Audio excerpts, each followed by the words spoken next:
Hello friends, कैसे हैं आप लोग। सबको मेरा जय भीम, नमो बुद्धाय। बुद्ध और उनका धर्म में भगवान बुद्ध ने अपने उत्तर में सारे राशि वैभव को ना कर दिया।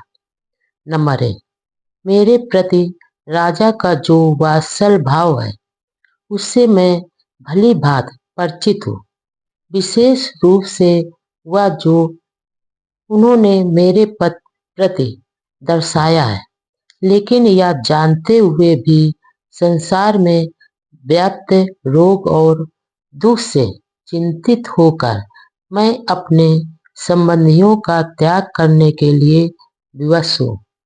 नंबर 2, यदि संसार में प्रियजनों से यह वियोग न होता तो कौन है जो अपने प्रियजनों के साथ रहने की इच्छा नहीं रखता। लेकिन एक बार ऐसा होने के बाद भी यह वियोग फिर दोबारा होकर रहेगा। इसलिए इतना प्रिय होने पर भी मैं अपने पिता को छोड़कर जा रहा हूँ। नंबर 3, लेकिन मैं इसे ठीक नहीं समझता कि तुम यह सोचो कि मैं ही राजा के दुख का कारण हूँ, जबकि अपने इस स्वप्नवत समागम में भी वह भावी वियोग की चिंता से पीड़ित है। नंबर 4, विभिन्न परिणामों को, नाना रूपों को देखकर इसलिए इस विषय में तुम्हारा मत निश्चित होना चाहिए। न कोई पुत्र और न ही कोई संबंधी दुख का कारण है। यह दुख एक साथ अविद्या यानी अज्ञान के कारण ही होता है। नंबर 5, जिस प्रकार सड़क पर चलते यात्री बिछड़कर अपनी अपनी मंजिल की ओर चले जाते हैं, ठीक वैसे ही सभी प्राणियों के लिए समय आने पर बिछड़ना निश्चित है। सभी का परस्पर वियोग अनिवार्य है। तब एक बुद्धिमान आदमी किसी भी स्वजन से बिछड़ने पर क्यों दुखी हो, भले ही वह उस स्वजन से प्यार करता हो। नंबर 6, अपने संबंधियों को दूसरे लोक में छोड़कर आदमी यहाँ चला जा आता है और फिर यहाँ से छीन लिए जाने के बाद वापस वहीं चला जाता है और वहां जाने के बाद वह अन्यत्र चला जाता है। यही मानव मात्र का हाल है। मुक्त पुरुष इस सब के लिए क्यों चिंता करे। नंबर 7, माँ के गर्भ से जन्म लेने के क्षण से ही मृत्यु का अनुबंध स्वाभाविक है। तो आपने अपने पुत्र के स्नेह में मेरे वन गमन को असमय क्यों कहा। नंबर 8, किसी सांसारिक वस्तु को प्राप्त करने के लिए समय गलत हो सकता है। समय कभी अलग ना होने वाली चीज की तरह सभी के साथ संबंध है। समय संसार को नाना प्रकार के परिवर्तनों में से गुजरता है। जो समय सुख के लिए उपयुक्त है वही वास्तव में प्रशंसा के योग है। नंबर 9, यह श्रेष्ठ विचार है कि एक राजा मुझे राज देने के इच्छुक हो और वह एक पिता के उपयुक्त भी है, लेकिन मेरे लिए यह स्वीकार कर लेना ऐसा ही होगा जैसे कोई रोगी स्वार्थ के लोभ में प्रतिकूल भोजन ग्रहण कर ले।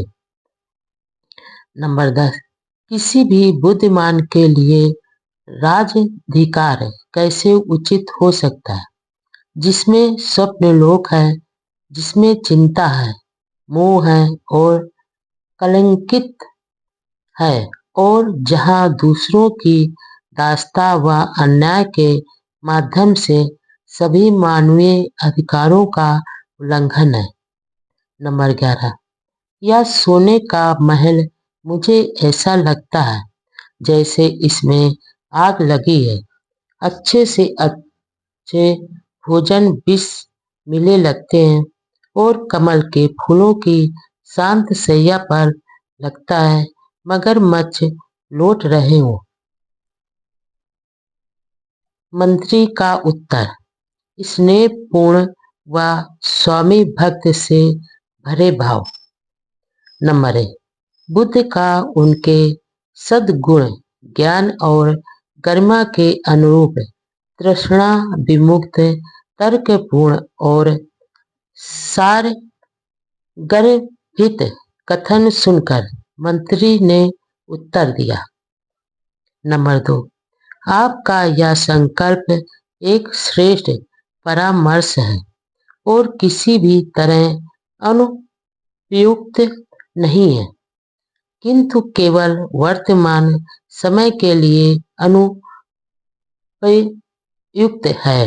या किसी भी तरह आपका कर्तव्य नहीं हो सकता कि स्नेहपूर्ण कर्तव्य के बजाय आप अपने पिता को वृद्धावस्था में दुख में छोड़कर चले जाएं। नंबर 3, निश्चय से आपकी बुद्धि बहुत सूक्ष्म नहीं है अथवा यह कर्तव्य धन वैभव को समझ जाने में कुशल नहीं है, जबकि किसी अदृश्य परिणाम के लिए आप विद्यमान लक्ष्य का त्याग करने जा रहे हैं। नंबर 4, फिर कुछ कहते हैं कि पुनर्जन्म है, दूसरे विश्वास के साथ कहते हैं कि नहीं है। जब इस विषय में इतना संदेह है तो फिर यही उचित है कि आप उन भोगों का आनंद लें जो आपको प्राप्त हो रहे हैं। नंबर 5, यदि परलोक में कोई कार्यकलाप है तो हम अवसर आने पर उसका भी आनंद भोग कर लेंगे, किंतु यदि इस जीवन से अलग कोई कार्यकलाप है ही नहीं तो फिर संपूर्ण संसार के लिए बिना प्रयास के मुक्ति निश्चित है। नंबर 6, कुछ कहते हैं कि पुनर्जन्म है, किंतु वे मोक्ष की कोई संभावना नहीं मानते। उनका कहना है कि जैसे अग्नि स्वभाव से ही उष्ण होती है और पानी स्वभाव से ही तरल होता है, इसी प्रकार हम सभी स्वभाव से ही संसरणशील हैं। नंबर 7, कुछ का मत है कि सभी प्रकार की वस्तुएं स्वभावज है, चाहे अच्छी हो चाहे बुरी हो, चाहे सत हो चाहे असत हो, और जब यह सारा संसार ही स्वभावज है, इसलिए भी हमारे सब प्रयास व्यर्थ है। नंबर 8, जब इंद्रियों की प्रक्रिया निश्चित है और ब्रह्म पदार्थों की अनुकूलता प्रतिकूलता भी, तो फिर जिसका वृद्धावस्था और कष्ट से अटूट संबंध है उसे कौन कैसे बदल सकता है? क्या यह सब प्राकृतिक ही नहीं है? नंबर 9, पानी तो आग को बुझा देता है और आग भी पानी को भाप बनाकर उड़ा देती है। ये सभी तत्व जब मिलकर एक हो जाते हैं तो एक रूपता में संसार का निर्माण करते हैं।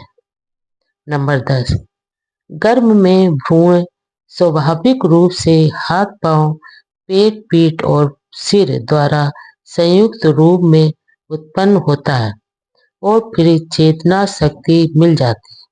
बुद्धिमानों का कहना है कि यह सब प्राकृतिक ही है। नंबर 11, कांटों के तीखेपन को कौन उत्पन्न करता है? अथवा पशुओं और पक्षियों के विभिन्न स्वभावों की कौन रचना करता है? यह सब प्राकृतिक ही है। कोई भी कार्य ऐसा नहीं जिसमें चेतना कारण हो, तो फिर चेतना का अस्तित्व ही कैसे हो सकता है? नंबर 12। कुछ का कहना है कि यह सृष्टि ईश्वर की रचना है। यदि ऐसा है तो फिर किसी चेतन आत्मा के प्रयत्नशील होने की आवश्यकता ही क्या है? जो सृष्टि की गति का कारण है, वही उस गति को अवरुद्ध भी करेगा। नंबर 13।